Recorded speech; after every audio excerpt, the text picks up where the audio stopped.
Hello friends, welcome. Welcome to Ecoholics YouTube channel. My name is Avinash Agarwal and in this video I'll be discussing with you economics current affairs for 30th October 2024. I have selected two articles from the Mint newspaper. For both the articles I have created certain questions for you to answer. So let us start with our discussion. First article speaks about the 2025 census, importance of this census, right, in the political and economic scenario of India. And given the fact that there has been a disjointed demographic change across India in the sense that southern Indian states have been able to control their birth rates and therefore their population growth much better than the northern Indian states, right? So there are pressing questions regarding how do you ensure balanced regional representation, how do you ensure balanced regional growth and development, how do you ensure national unity, right? So this particular article deals with this particular question. So this is not a new topic that we have not discussed ever again, or in the past. We have discussed this in the past, but it is an important topic, so I thought that why not, right? Let's cover it up, right? Second article speaks about reforms that should be done within the governance of International Monetary Fund, right? So what are the possible reforms so that we can enhance IMF's effectiveness and IMF can help in addressing global economic challenges. That's the second article over here. Second article is written by Dr. Raghuram Rajan. So, which is why it's actually a very brilliant article. It's a very, very beautifully written article. I'm having some cold and cough, which is why I'm struggling to speak a little. So please excuse that. Let us move ahead. Let us speak about balanced growth, right? So see, the idea is that we are going to be having our much delayed decadal census exercise in 2025, right? Is what government has announced recently. Okay. I'm sure that you would appreciate that census data is very important. Knowing how many people are there in which state, in which district, what are their demographic indicators like, that kind of data is very important for taking policy decisions, especially related to distribution of welfare, right? Selecting the beneficiaries and so on and so forth. There is a little bit of history that you need to be aware of, that in 2002, to give a boost to family planning efforts across various states in India, the Atal Bihari Vajpayee government of the day, they had decided, and they had taken the right decision, they had decided that delimitation exercise would be undertaken only with the first census after 2026. So what is delimitation exercise? In India, you have, let us say, 540 plus about Lok Sabha seats, right? So on each Lok Sabha seat, there is a member of parliament who is elected. The idea is that each of the seat should have almost equal population. So one MP should represent exactly the same number of people that another MP represents. Okay. Now what has happened in India is that we have lost this particular principle, right? Why? Because if you look at the present Lok Sabha, let us say that I am somebody who is representing a seat in Uttar Pradesh, right? And let us say you are somebody who is representing a seat in Kerala, right? Now the territorial extents of these seats and the population that they hold is very different, in the sense that the population that one seat in Uttar Pradesh represents is much greater than population that one seat in Kerala represents. That's because Kerala has been able to slow down its birth rate, control its population growth quite fantastically in the last 30 years. Uttar Pradesh has not been able to do that so well. Going ahead, it will catch up. So as of now, the way things stand is that one MP in UP is representing far more number of citizens of India than one MP in Kerala, and this is basically unfair. We need to make sure that this number is equal again, for which we need to do a delimitation exercise. So in the delimitation exercise, what we do is that we adjust the territorial map of our seats and ensure that each territory, right, represents equal population, right? So that's why we want to adjust the territorial map. So that's what we will be doing. That first we'll be conducting the census. Using that census ka data, we will be readjusting the territorial map of our Lok Sabha constituencies. So what will happen is that, given the fact that North India has a relatively larger population today than South India, so North India will get more seats than South India. So there is going to be a redistribution of power in the favor of northern states. Now, given the fact that Bharatiya Janata Party is extremely strong in North India as compared to South India, so it is likely to favor their political fortunes. This article is mentioning that certain important decisions need to be considered as supportive decisions to ensure that southern states do not really object and do not really oppose this move, right? So already there is some controversy with chief ministers of Tamil Nadu and Andhra Pradesh urging people in their states to go for larger families, to have more number of children, so that eventually South India is able to pull back the seats that it will lose to North India. Now this is not anybody's solution. Reversing the clock on birth rate is very difficult.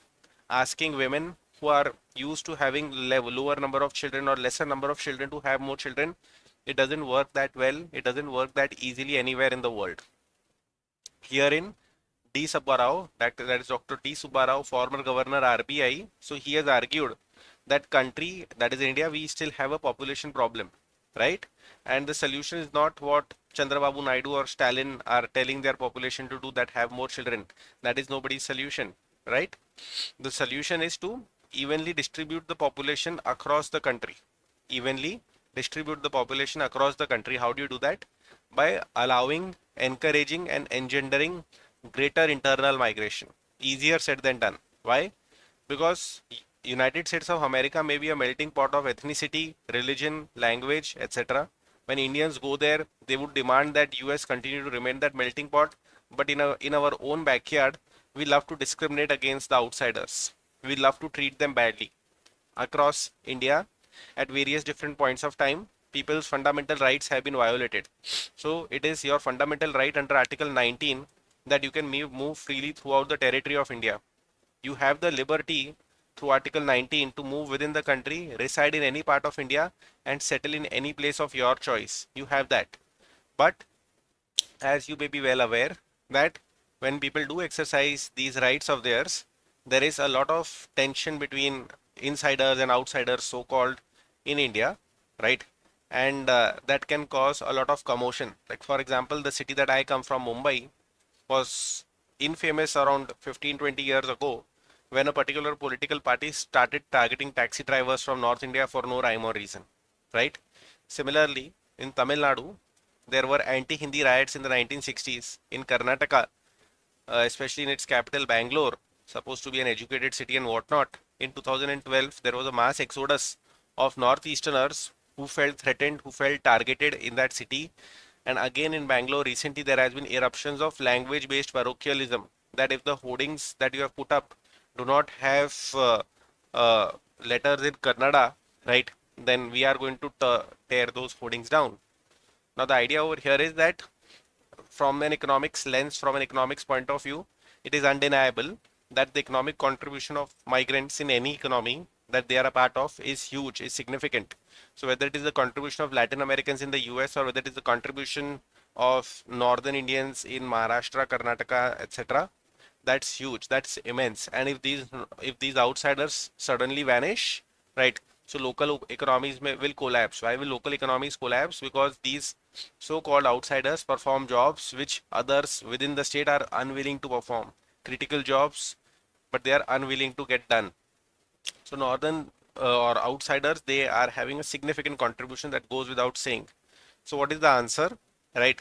So there are a couple of suggestions that have been made over here, very well-meaning suggestions, that we must embrace the three language formula in letter and spirit, whereby in North India, let's say, I learn English, Hindi, and a local language which should preferably be a South Indian language. And similarly in South India, I should learn English, Hindi, and another local language, right? So what that would do is that it would bring about a better appreciation of diversity. It would bring about a better appreciation of respect for each other's culture, right? And based on this kind of harmony, based on this kind of mutual understanding, if we are able to have balanced regional development, that will be helpful. So people will be able to move freely in search of jobs, in search of better lives, right? And we will also be able to reduce the gaps between the so-called insiders and outsiders. And ultimately, in very Chak De India kind of a fashion, this last line is saying that let our identity as Indians assert itself over other identity. So it doesn't matter whether I am a Marathi or you're a Kannad or somebody's a Tulu right? What matters is that we are all Indians, right? So this is my first article, fairly straightforward, not difficult at all. You are extremely likely to come across this particular discussion in the examination. So discuss the implication of the upcoming 2025 census on the delimitation of parliamentary seats and the challenges of addressing regional representation imbalances in India. Examine potential solutions to ensure balanced regional representation and foster national unity. Now this is looking more like a political science question, but that's okay, right? Because there is an undertone and an undercurrent of economics. Hence I picked up this article for discussion with you guys. I hope you are appreciating the content that we are providing. To download this note, you need to download the Ecoholics app, do a quick free registration and download the note from the study material section. Moving ahead to the next article by Dr. Rajan on IMF, right? So IMF requires governance reforms. Now let me explain what is the problem with IMF very broadly speaking, right? US, UK, France, Japan, right? These are the major countries that are able to basically control each and every decision that IMF makes, right? This is deeply problematic. Why? Because if you look at the Japanese economy, it is much smaller as compared to the Chinese economy. But China doesn't have much of a role in IMF. So this is patently and inherently unfair for China. Similarly, if you look at the Indian economy, our economy is much larger and faster growing than UK or France, but we do not have much power as compared to these old traditional powers, which is again inherently unfair. If you look at the role of United States of America in IMF, so United States of America essentially holds a veto over IMF because most of IMF's decision they require an 85% majority, and US holds about 15.5% of the vote share. So if for major decisions you require 85% of the majority and US alone holds 15.5% of the vote share, that means that unless and until US is willing to play ball, no decisions will get taken. So US effectively has a veto over this entire global organization, one country, right? At one point of time after World War II, US was a fair arbitrator. US was a neutral referee helping rebuild Europe, helping rebuild parts of the world ravaged by World War II. Of late, US is not alone as a superpower. US has to contend with China. So US is no longer a referee. Rather, US has started emerging as a player in the game again, right? So to expect US to be impartial, to expect US to approach decision making in a trustworthy manner, it's not happening anymore, right? So this is the problem that you need to understand, that a lot of emerging countries, a lot of developing economies who have become quite sizable themselves do not have appropriate voice in IMF. A lot of old traditional powers who at one point of time were very powerful continue to hold sway despite the fact that their economic significance is much lesser today as compared to what it was relatively speaking, let's say 60 years ago or 70 years ago. So this is the problem that we need to discuss, right? So there is no questions that the world needs an IMF, and we don't need an IMF, we need an effective IMF. There is no question around that. Why is it that the world needs IMF? Because if you remember the balance of payment crisis that India witnessed in the early 1990s, so we got a loan from IMF, we got a lot of policy making inputs from IMF, using both of which we have been able to embark on a trajectory of growth and development which is enviable in the last 25 years, right? So even today there are countries, especially in Africa, etc., that are hugely indebted, right? There are new shocks on the horizon, whether it is related to climate change or whether it is related to pandemics and so on. There is growing trend of protectionism across the world. Donald Trump is not the only one, right? So protectionism, especially in the name of security interest, is growing. So if I can't export my way out of poverty, then how do I find my way out of poverty? So what is happening is that earlier, for the last 35-40 years, traditional countries, developing countries, LDCs, poor countries, they could export their way out of poverty. They could export to the richer parts of the world, benefit from that demand, benefit from that income, and pull their standard of living up, pull themselves up. But that path is no longer available for sure, because a lot of developed countries, richer countries, OECD countries, they are closing their doors on free trade. They are wanting to reshore their jobs back to their country. They want to bring their manufacturing, their jobs back to their country. They think that they can use robotics and AIs and whatnot to take care of their manufacturing on their own. So there is a growing streak of isolationism, protectionism that is running across various governments of the world, right? No one across the world is really willing to open doors anymore. Like we mentioned that US opened doors to a lot of people across the world because they realized that they needed population. But if you look at what's happening in a variety of different countries, countries are unwilling to help out those who are escaping wars, escaping the ravages of nature and so on. In this circumstance, in this difficult circumstance, we need an honest broker, and IMF can be that honest broker who can call out the violators. Let us say a country such as China, which is participating in unfair trade practices, is creating a debt trap for a variety of different countries. We can criticize bad policies, whether of China or of US or of Russia, and we need an IMF that can be a lender of last resort to governments who are on the brink of default, right? So IMF in its present avatar cannot perform these tasks, like I mentioned to you, because IMF is being governed by an anachronistic governance framework. What is the meaning of anachronistic governance framework? So IMF's governance framework was created keeping in mind the post-World War II economic realities of the world.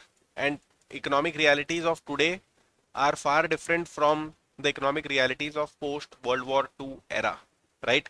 Like I mentioned to you that key decisions, including कि किसको loan देना है, किसको loan नहीं देना है, these decisions are taken by IMF's executive board. And in that executive board, your G7 members hold a lot of power. Like I explained to you, the US has a veto over IMF. Japan has greater voting rights than China. India has much lesser voting rights than that of UK or France, right? There is massive underrepresentation of fast growing emerging economies, right? These old powers, right, they could be trusted at one point of time, if cannot be trusted today. If you look at the situation in UK, it is alarming. The level of poverty that they have, the level of difficulties that their economy is facing, it is alarming, right? US is no longer the sole superpower, right? It needs to contend with China. So like I said, that US is no longer a referee, it is rather a player now, right? US wants trade openness only when it benefits US. So they are not championing trade openness for the sake of trade openness. They are championing trade openness for the sake of their own growth and development. Given the fact that everybody is so inward looking and so selfish, naturally the decision making in IMF will deteriorate. If I am a well connected country, if I am friendly with the US, or if I am friendly with the old traditional powers, they view my government with favor, they will help me, otherwise they will not help me, right? So this is not how, IMF is supposed to be governed, right? This kind of special treatment to certain countries that are close to the G7 countries, that will not be helpful, because like when India asked for loan from IMF, India didn't just get loans from IMF. India got a whole set of conditionalities, right? India got a whole set of conditionalities, and we accepted those conditionalities, and therefore we launched the liberalization, privatization, globalization reforms.